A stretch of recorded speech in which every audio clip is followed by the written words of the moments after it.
अस्सलाम वालेकुम, this is Sarfaraz Khan. Online mathematics की क्लास में आप सबको वेलकम करते हैं। लास्ट लेक्चर में हम लोगों ने एक्सरसाइज 1.2 डिस्कस की थी। आज हम लोग एक्सरसाइज 1.3 डिस्कस करेंगे। बट एक्सरसाइज 1.3 डिस्कस करने से पहले हम उसकी कुछ बेसिक्स को देख लेते हैं कि एक्सरसाइज 1.3 में कौन कौन सी बेसिक्स जो हैं वो यूज़ होंगी और जिनको ग्राउंड बना के हम लोग अपनी एक्सरसाइज 1.3 कंप्लीट करेंगे।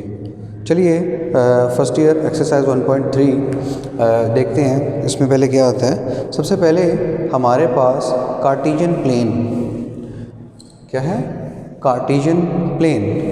आप लोगों ने देखा होगा आप लोगों ने कि आप लोग छोटी क्लासेस में कार्टेशियन प्रोडक्ट निकालते आए हैं। क्या निकालते आए हैं?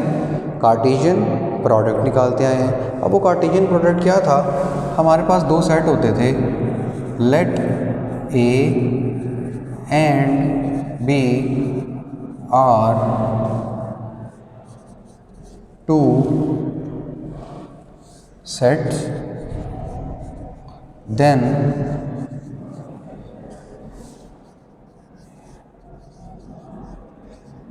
Cartesian product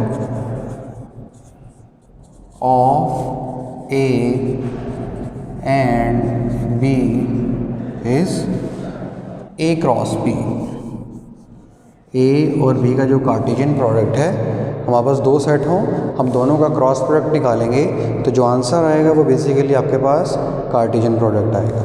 चलिए लिख के देखते हैं। ए क्रॉस बी हमारे पास सेट होता है, इसको हम लिखते हैं x comma y, such that x belong करता है ए से एंड y बिलोंग करता है b से। तो ये हमारे पास बेसिकली कार्टेशियन प्रोडक्ट आ गया। क्या आया? a cross b is equal to x comma y. अब जो फर्स्ट एलिमेंट है x, ये हम लेंगे सेट a से, और ये जो y एलिमेंट है ये हम लेंगे सेट b से। फॉर एग्ज़ाम्पल आपके पास एक सेट है जिसमें एलिमेंट हैं 2, 3, 5। एक सेट B है जिसमें एलिमेंट हैं 4, 9, 13। आपको कहा जाता है कि इनका कार्टेशियन प्रोडक्ट निकालें, तो आप ऐसे करेंगे A cross B is equal to इसका फर्स्ट एलिमेंट 2 और B का फर्स्ट एलिमेंट 4, फिर इसका फर्स्ट एलिमेंट 3 और B का सेकंड एलिमेंट 9, फिर थर्ड के साथ। अब आपने देखा कि फर्स्ट एलिमेंट फर्स्ट के साथ, सेकंड एलिमेंट सेकंड के साथ, थर्ड एलिमेंट थर्ड के साथ। अब सबके एक एक हो गए। अब फर्स्ट का सेकंड के साथ रह गया, फर्स्ट का थर्ड इनके साथ 2, 9, फिर 2, 13, यानी कि फर्स्ट का सेकंड और थर्ड के साथ रह गया था, फिर सेकंड का सेकंड और थर्ड के साथ।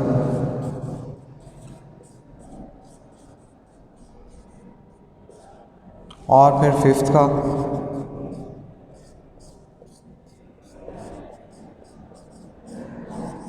तो हर एक एलिमेंट का हमने क्रॉस प्रोडक्ट ले लिया। सेट ए के तमाम एलिमेंट्स एक एक करके सेट बी के तमाम एलिमेंट्स के साथ हमने ऑर्डर्ड पेयर की फॉर्म में लिख दिया। तो इस तरीके से हमारे पास ये जो हमारे पास नया सेट आया ए क्रॉस बी, ये ए और बी का कार्टेशियन प्रोडक्ट आया। अब आपके पास देख रहे हैं कि ए और बी का कार्टेशियन प्रोडक्ट आ गया, जिसमें फर्स्ट एलिमेंट ए का, सेकंड एलिमेंट बी का, फर्स्ट एलिमेंट ए का, सेकंड एलिमेंट बी का। तो इस तरीके से हम लोग कार्टेशियन प्रोडक्ट निकालते हैं। अब ये जो कार्टेशियन प्रोडक्ट होता है इसको हम लोग ऑर्डर्ड पेयर बोलते हैं। कार्टेशियन प्रोडक्ट को क्या बोलते हैं हम लोग? Ordered pair. यहाँ आपको ये बात पता होनी चाहिए कि Cartesian product is also called ordered pair।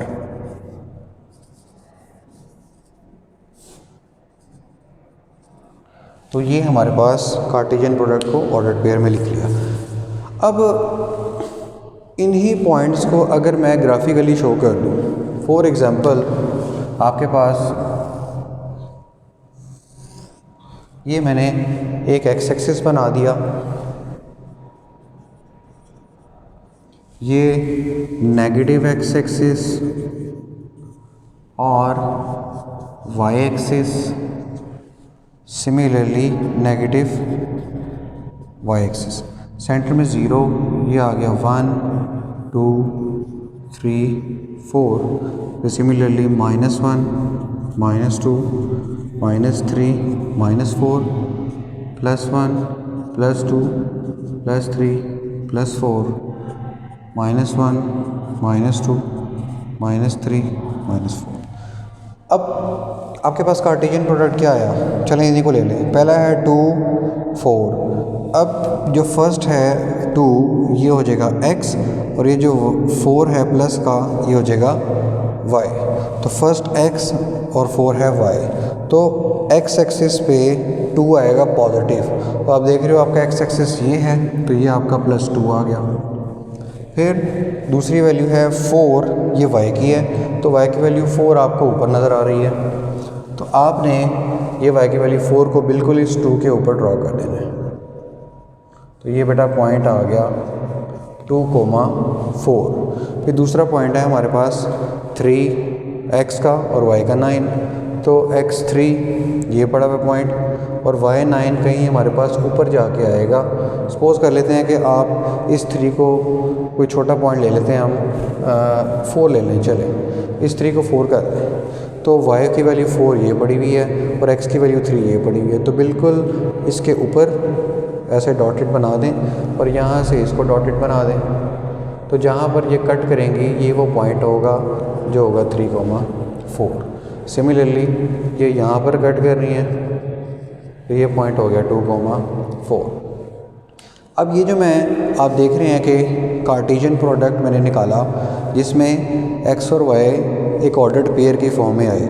In ordered pair को जब मैं अपने x और y एक्सिस पे ड्रॉ करता हूँ, तो आपको ये ड्रॉ होती हुई जो चीज़ नज़र आ रही है, इसको हम लोग कार्टेशियन प्लेन बोलते हैं। क्या बोलते हैं? This is called Cartesian plane. तो हमारे पास आ गई कार्टेशियन प्लेन आ गई। सिमिलरली तो अब आप देख रहे हो कार्टेशियन प्लेन के अंदर आपको कहीं ये भी रियल वैल्यू है, ये भी रियल वैल्यू है, यानी कि x भी रियल होगा, y भी रियल होगा। तो रियल वैल्यू के साथ ये जो ऑर्डर्ड पेयर है, जब आप इसको ग्राफिकली शो करेंगे तो जो भी आपके पास चीज़ आएगी, ये फिगर जो आपको नज़र आ रही है, this is called Cartesian plane. Next हम चलते हैं कॉम्प्लेक्स प्लेन के ऊपर। किसके ऊपर? कॉम्प्लेक्स प्लेन के ऊपर चलते हैं। तो कॉम्प्लेक्स प्लेन में सिर्फ इतना फ़र्क आएगा, चलिए मैं यहाँ पे आपको कॉम्प्लेक्स प्लेन ड्रॉ करके दिखाता हूँ।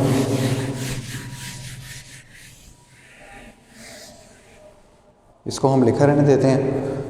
सपोज़ कर लेते हैं, मैंने लास्ट लेक्चर में आपको कॉम्प्लेक्स नंबर की जनरल फॉर्म बताई थी, which is z is equal to a plus b iota, या अगर a b नहीं लिखना चाहते तो x plus y iota. Iota पहले भी लिख सकते हैं और बाद में भी लिख सकते हैं।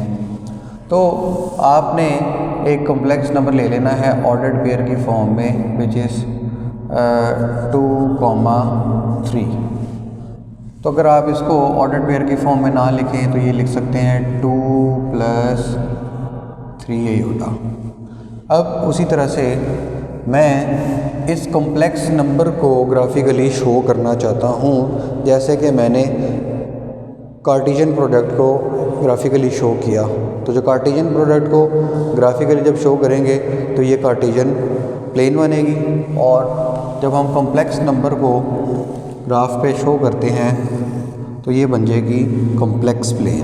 आपके पास नंबर नज़र आ रहा है 2 प्लस 3 आयोटा, जिसको मैं 2,3 भी लिख सकता हूँ। तो ये आ गया 1, ये आ गया 2, ये आ गया 3। सिमिलरली -1 -2 -3 +1 +2 +3 -1 -2 -3। अब फर्स्ट नंबर है, इसमें आपने याद रखना है कि कॉम्प्लेक्स प्लेन के अंदर, यहाँ हम बात कर रहे हैं कॉम्प्लेक्स प्लेन की, हमने कॉम्प्लेक्स प्लेन के अंदर एक्स एक्सिस पे रियल पार्ट ड्रा करना है और वाई एक्सिस पे हम लोगों ने इमेजिनरी पार्ट को शो करना है। ठीक है, एक्स एक्सिस पे रियल पार्ट, अब आप देख रहे हो कि 2 इसका रियल पार्ट है तो ये 2 आ गया, फिर 3 इसका इमेजिनरी पार्ट है तो ये 3 पड़ा हुआ है, तो 3 इस 2 को ग्राफिकली ऊपर लेके जाएं डॉटेड लाइन के साथ और इस 3 को इधर लेके जाएं। जहाँ पर ये आपस में टच करेंगी तो ये पॉइंट होगा 2 + 3 आयोटा। अगर इसको ऑर्डर्ड पेयर में लिखें और इसको आप लिख सकते हैं 2,3। फिर एक और नंबर ले लेते हैं, चलिए अब ले लेते हैं हम एक, मैं यहाँ लिख देता हूँ z = 2 - 3 आयोटा। ठीक है, अब इसमें आप देख रहे हैं रियल वैल्यू x है तो ये आ गई। अब जो इमेजिनरी पार्ट है ये हमेशा y एक्सिस पे होगा, यहाँ पे मैंने आपको लिख के दिखाया इमेजिनरी पार्ट y एक्सिस पे आएगा। तो अब ये यहाँ पर इमेजिनरी पार्ट की जो वैल्यू है वो -3 है, तो y एक्सिस माइनस इधर पड़ा हुआ है तो आप इसको अब माइनस वाली वैल्यू के पास लेके आएंगे और इसको इधर लेकर आएंगे, जहाँ पर ये टच करेंगे ये बनेगा 2 - 3 आयोटा। ऐसा करें, जो पॉइंट ड्रा किया है ये ओरिजिन है O, इसको हम ओरिजिन से मिला देते हैं। ऐसा करते हैं, इसको भी ओरिजिन से मिला देते हैं। फिर एक और पॉइंट ले लेते हैं विच इज़ z = -2 एंड -3।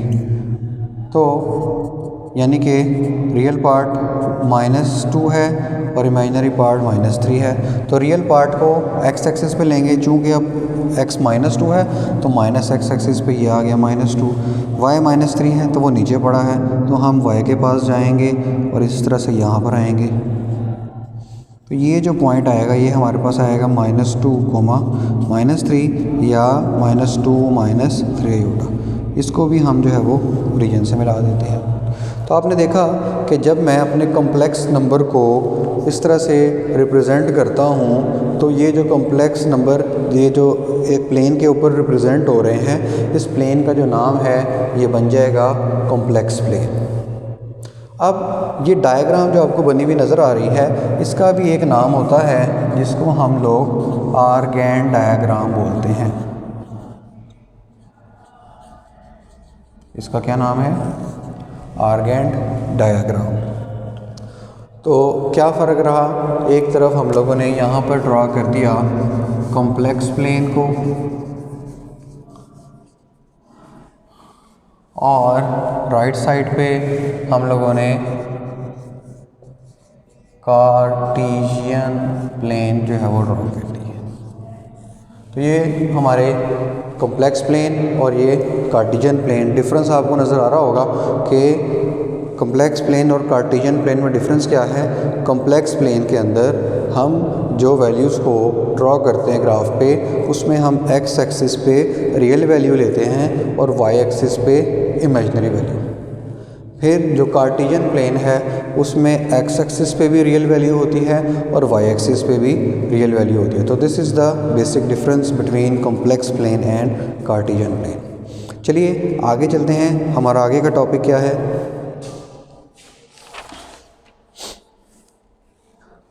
ओके, इसी को आगे लेके चलते हैं।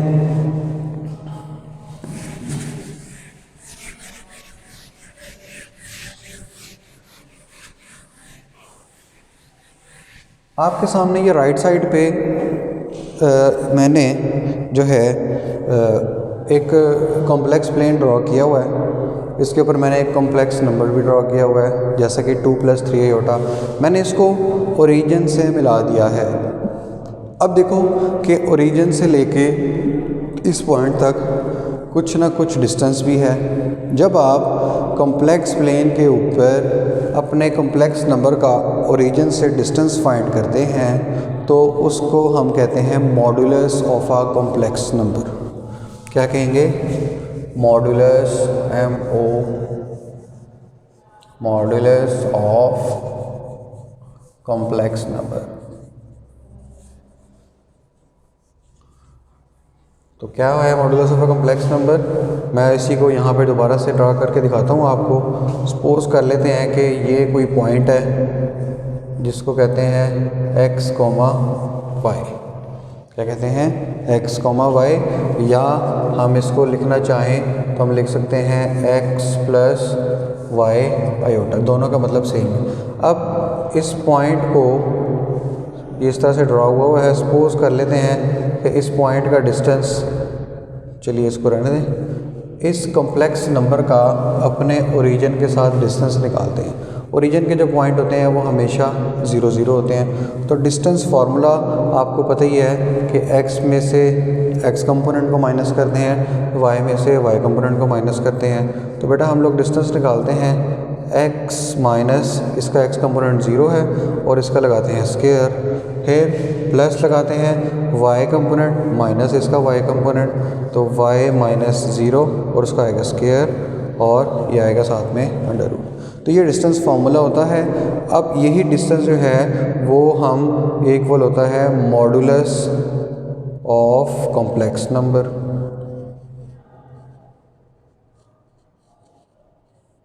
Complex number. अब कॉम्प्लेक्स नंबर को सपोज कर लें कि जो x और y लिया हुआ है मैंने, इसको हम z कह देते हैं और सॉरी ब्रैकेट नहीं आएगी, ब्रैकेट में लिखेंगे तो ऑर्डर्ड पेयर की फॉर्म ऐसे बनेगी। तो इसका जो मॉडुलस है z का, उसको हम लिख लेते हैं modulus of a complex number जो कि है z, और मॉडुलस को रिप्रेजेंट करने के लिए इसको ऐसे स्ट्रेट लाइन में हमने कवर कर देना है। जैसा कि आपने डिटर्मिनेंट का साइन पढ़ा हुआ है तो ये सेम उसी तरह से है। इसको सॉल्व करते हैं। x माइनस 0 का स्क्वायर हो जाएगा x square plus y square. तो ये हमारे पास बेसिक फार्मूला आ गया किसी भी कॉम्प्लेक्स नंबर का आपने मॉडुलस कैसे निकालना है। फॉर एग्ज़ाम्पल मेरे पास एक कॉम्प्लेक्स नंबर है z is equal to 2 plus 3 iota. अब आपने इसका मॉडुलस निकालना है तो आप इसको ऐसे भी लिख सकते हैं 2, 3 ऑर्डर्ड पेयर की फॉर्म में। तो मॉडुलस ऑफ z को हम लोग इस तरह से रिप्रेजेंट करेंगे और वो इक्वल होता है किसके equal? x square plus y square. तो ये जो फर्स्ट वैल्यू होती है ये x होती है और जो इमेजिनरी पार्ट होता है ये y होता है। तो आप क्या करेंगे? स्क्वायर रूट लगाएंगे x square plus y square. Modulus of z आपके पास आ गया 4 plus 9। Modulus of z is equal to under root 13। तो इस तरीके से हम कॉम्प्लेक्स नंबर का मॉडुलस निकालते हैं, जिसको शॉर्ट फॉर्म में हम मॉड भी कह सकते हैं, मॉड ऑफ z। तो हमने मॉडुलस भी सीख लिया। आगे हम लोग कॉम्प्लेक्स नंबर के मॉडुलस के बाद कुछ थ्योरम्स को डिस्कस करते हैं जो कि पेपर पॉइंट ऑफ व्यू के लिहाज से भी बहुत इम्पॉर्टेंट हैं।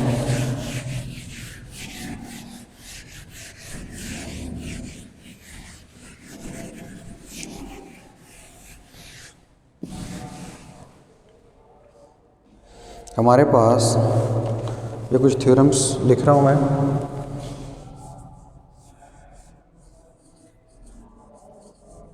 बहुत आसान, जिसमें हमारे पास होता है माइनस जी का mod always equal to mod G, always equal to ji conjugate का mod always equal to minus G conjugate का मॉड। वो कहते हैं कि कोई भी कॉम्प्लेक्स नंबर है, अगर आप उसका नेगेटिव ले लें और फिर मॉड ले लें, फिर इस तरह से अगर सिंपल कॉम्प्लेक्स नंबर का मॉड ले लें, फिर कॉन्जुगेट लेके फिर मॉड ले लें, कॉन्जुगेट ले लें, नेगेटिव भी लें और साथ में मॉड ले लें, तमाम के आंसर जो हैं वो इक्वल होते हैं। मैं आपको करके दिखाता हूँ। लेट कर लेते हैं कि आपके पास जो कॉम्प्लेक्स नंबर है वो है a प्लस बी आयोटा। आप x प्लस वाई आयोटा भी ले सकते हैं। अब मुझे सबसे पहले क्या करना है, इसका मॉड निकालना है। या सबसे पहले देखिए यहाँ पे लिखा हुआ है माइनस जी का मॉड, तो आप इसका माइनस जी निकालें। तो माइनस जी करने के लिए बाहर माइनस अप्लाई कर दें, तो माइनस जी आपके पास इक्वल आएगा माइनस ए माइनस बी आयोटा। अब देखें माइनस जी का फर्स्ट पे है मॉड, तो आप इसका ले लें मॉड। तो मॉड कैसे लेते हैं? फर्स्ट कंपोनेंट स्क्वायर यानी कि real part square, real part minus A है plus imaginary part minus B है और इसका स्केयर और आपने लगा दिया स्केयर रूट। तो minus G is equal to minus का स्केयर प्लस होता है, तो ये इस तरीके से आपके पास आ गया माइनस जी का मॉड। अब आप ऐसा करें, उसके बाद प्लस जी का मॉड लिखा हुआ है, तो प्लस जी आपके पास ये है, तो आइए अब प्लस जी लिखते हैं as plus z is equal to a plus b iota. आप इसका मॉड लें तो वो फर्स्ट वैल्यू यानी कि एक्स कंपोनेंट स्केयर प्लस अब इमेजिनरी पार्ट आयोटा के साथ बी है तो उसका स्केयर और स्केयर रूट। तो mod of z is equal to A square plus B square. आप देख रहे हो इक्वेशन 1 और इक्वेशन 2 दोनों के आंसर, ये माइनस जी का मोड है, ये प्लस जी का मोड है, दोनों आपस में इक्वल है। तो फर्स्ट 2 रिलेशन जो है वो इक्वल हो गई। आगे उसने क्या किया हुआ है उसको भी लेके चलते हैं हम।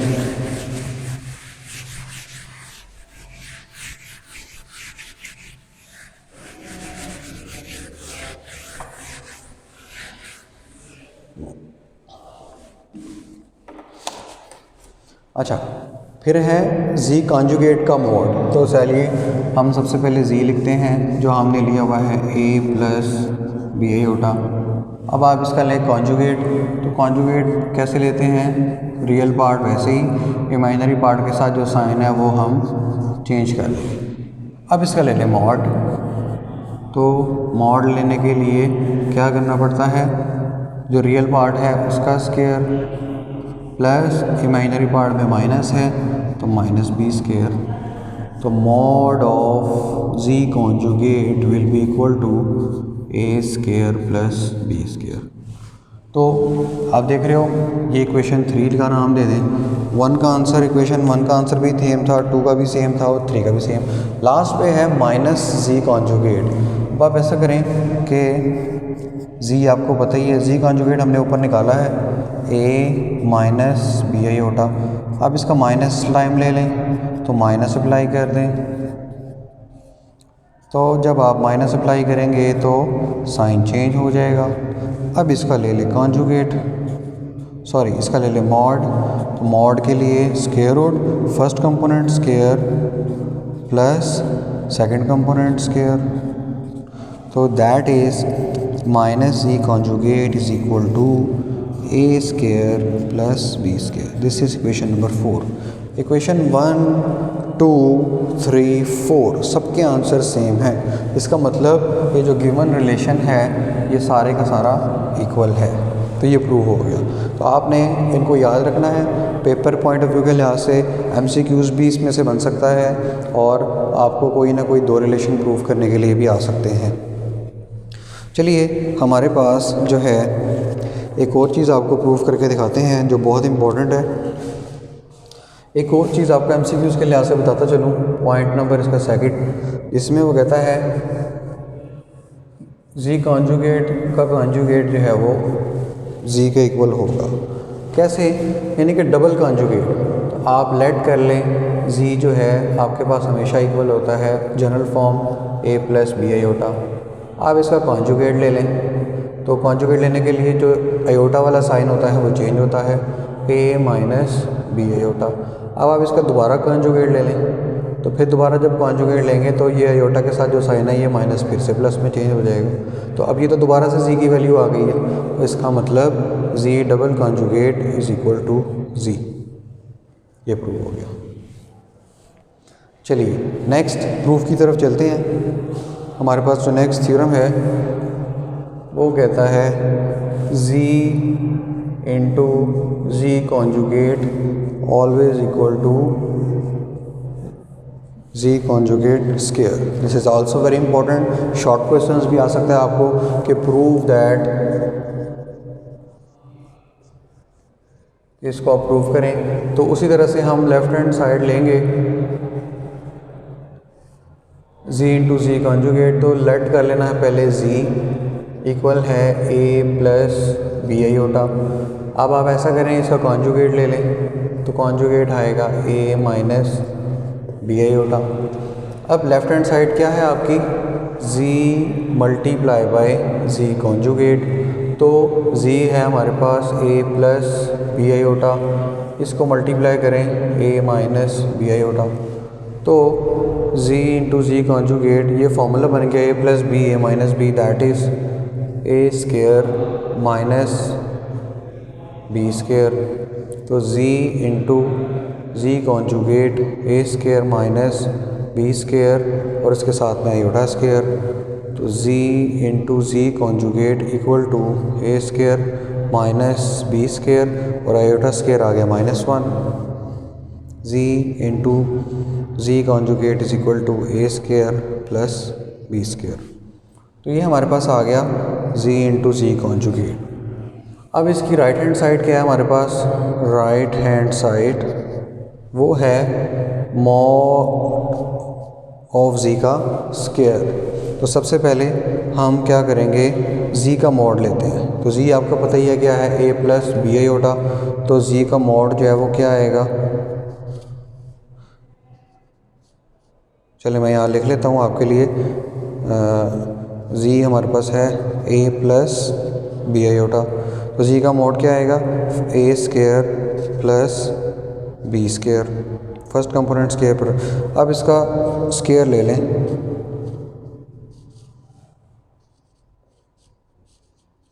स्केयर ले लें तो स्केयर कैंसिल हो जाएगा। तो आपके पास मॉड ऑफ z का जो स्केयर आएगा वो a square plus B square आएगा। अब आप देख रहे हैं 1 और ये 2, ये दोनों क्या हैं, इक्वल हैं। तो यही हमने प्रूव करना था कि z into z conjugate equal है मॉड ऑफ z के स्केयर के इक्वल है। तो आगे डिस्कस करते हैं, कुछ और रिजल्ट्स हैं हमारे पास।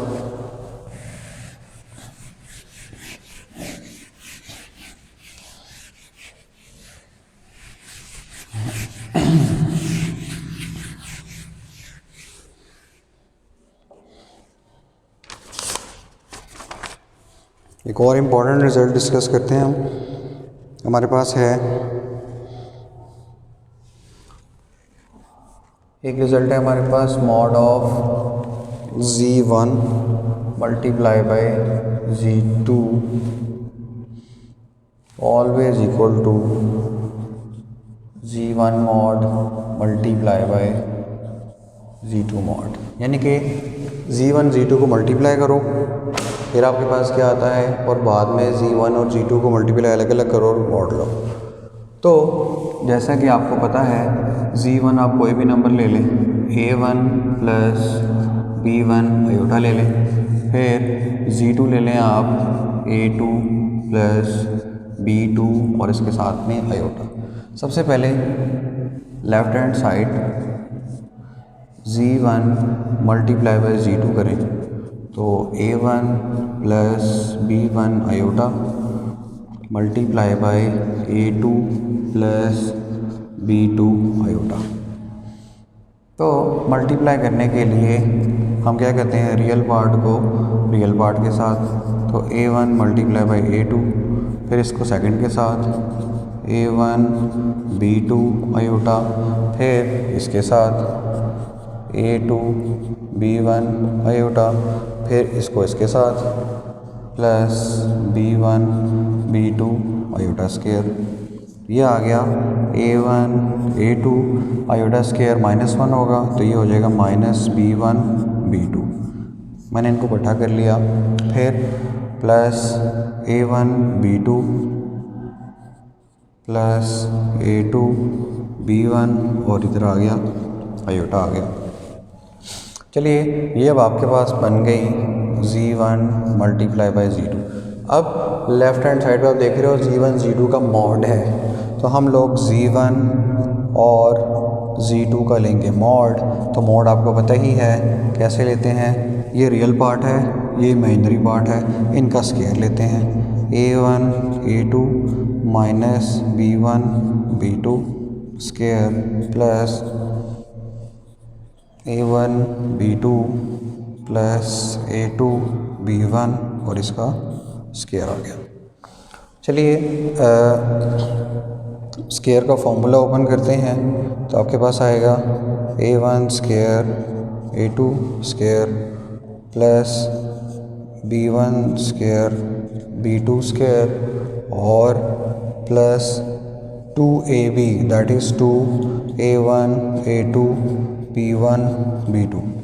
फिर इसका की तरफ आते हैं, प्लस लगाते हैं A1 square B2 square plus A2 square B1 square 2AB तो plus 2A1 A2 B1 B2 और इन पूरे के ऊपर अंडर रूट आ जाएगा।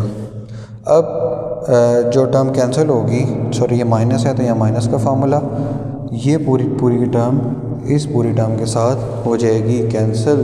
तो हमारे पास जो रिमेनिंग रह जाएगा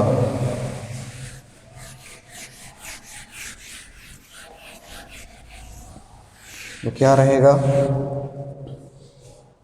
Z1 mod into Z2 mod will be equal to A1 square A2 square plus B1 square B2 square plus A1 square B2 square plus A2 square और B1 स्क्वायर और इसका आ जाएगा square root.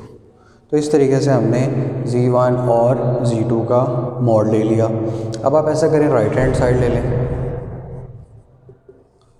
Right hand side में क्या है, Z1 का mod.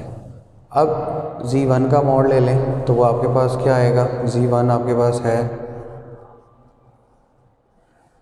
A1 plus B1 iota, तो आप इसका मॉड लेंगे तो ये बनेगा A1 square plus B1 square. फिर आप ऐसा करें कि Z2 का मॉड ले लें तो वो आपके पास आ जाएगा A2 square plus B2 square.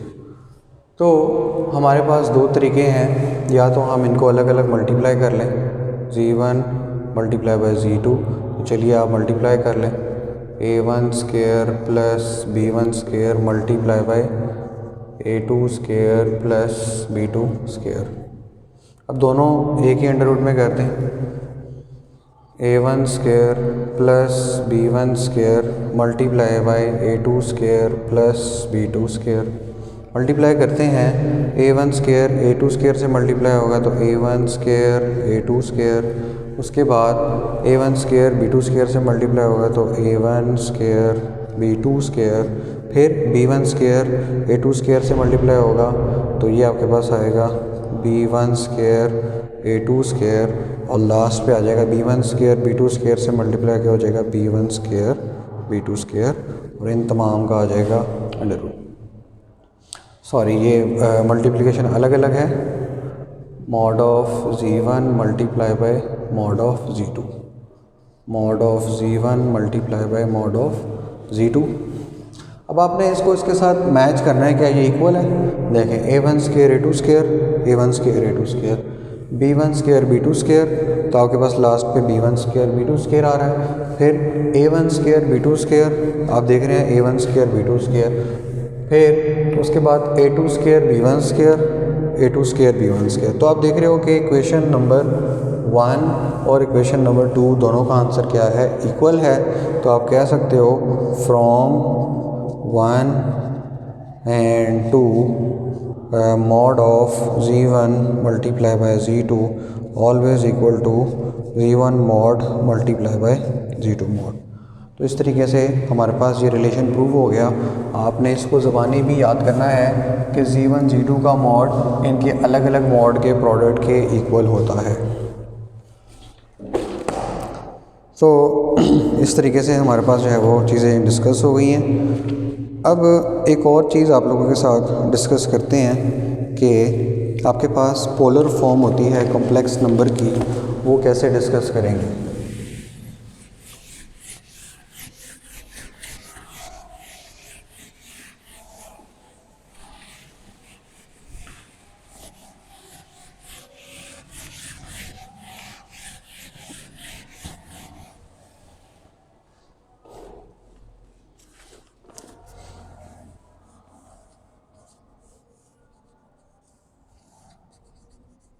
Polar form of complex number.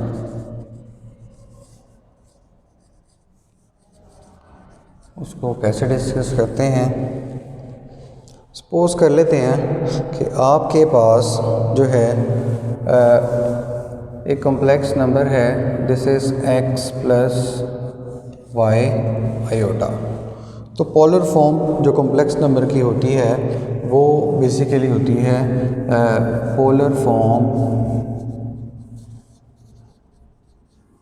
Of z will be, अब z क्या है, x प्लस वाई आयोटा, ये इक्वल होगा r cos theta plus iota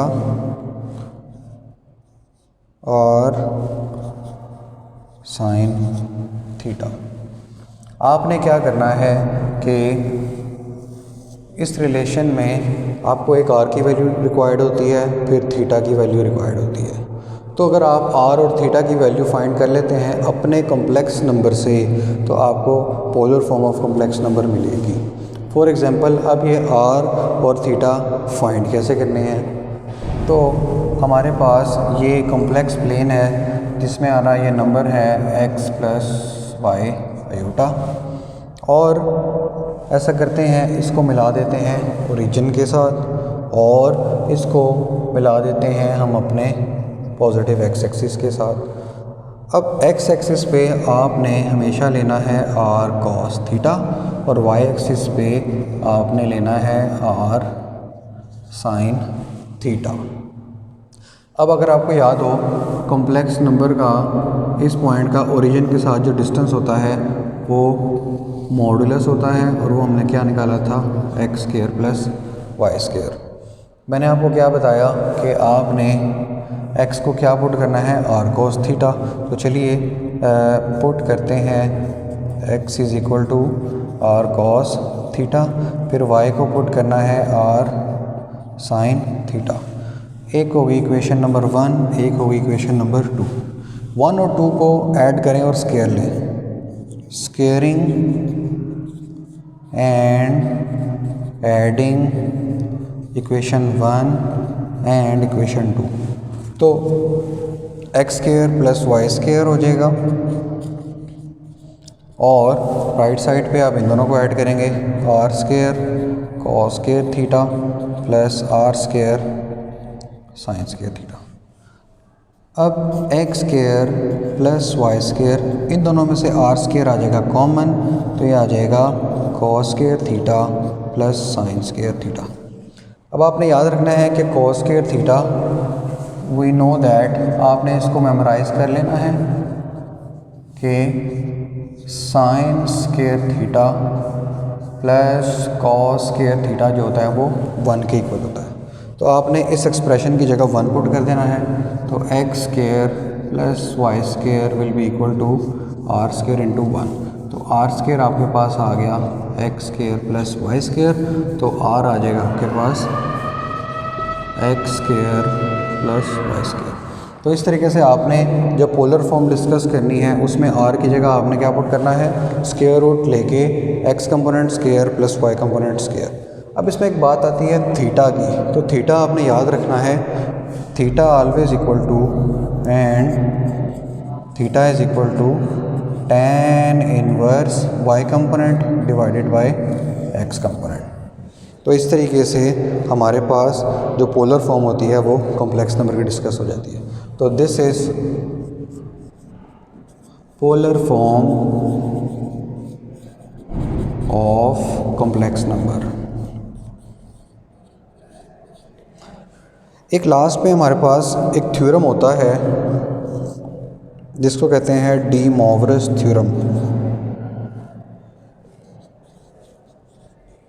D मोवरेस theorem, इसका प्रूफ आपने नहीं करना, जस्ट आपने याद रखनी है। अभी आप लोगों ने पोलर फॉर्म पढ़ी है, अगर आपको आ जाए इस तरह से cos theta plus iota sine theta और इसके ऊपर कोई भी पावर आ जाए n, तो वो इक्वल होगा किसके, कॉस, इस थीटा के साथ इसकी पावर मल्टीप्लाई हो जाएगी, cos of n theta plus इस एंगल के साथ भी ये पावर मल्टीप्लाई हो जाएगी आयोटा साइन एन थीटा, और ये जो एन है ये बिलोंग करेगा सेट ऑफ इंटीजर्स को।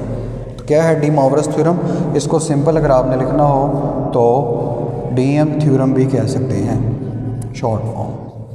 क्या होती है डीएम थ्योरम कि cos theta plus iota sine theta की पावर कोई भी हो 1 2 3 -1 -2, आपने क्या करना है पावर को सॉल्व कैसे करना है, सिंपली कॉस थीटा से साथ उसके पावर को मल्टीप्लाई कर देना। तो आयोटा साइन थीटा यानी कि एन को मल्टीप्लाई करेंगे तो साइन एन थीटा हो जाएगा। तो ये हमारी कुछ बेसिक्स थी जो हम लोगों ने एक्सरसाइज 1.3 से पहले डिस्कस करनी थी। हम अपने नेक्स्ट लेक्चर में अब इन्हीं बेसिक्स को ग्राउंड बना के एक्सरसाइज 1.3 को सॉल्व करेंगे। तो लेक्चर को अच्छे से समझिए, अगर कोई चीज़ नहीं समझ आती है तो कमेंट सेक्शन में ज़रूर क्वेश्चन करें, आपको हम ज़रूर इसका आंसर करेंगे। Thank you so much, have a nice day.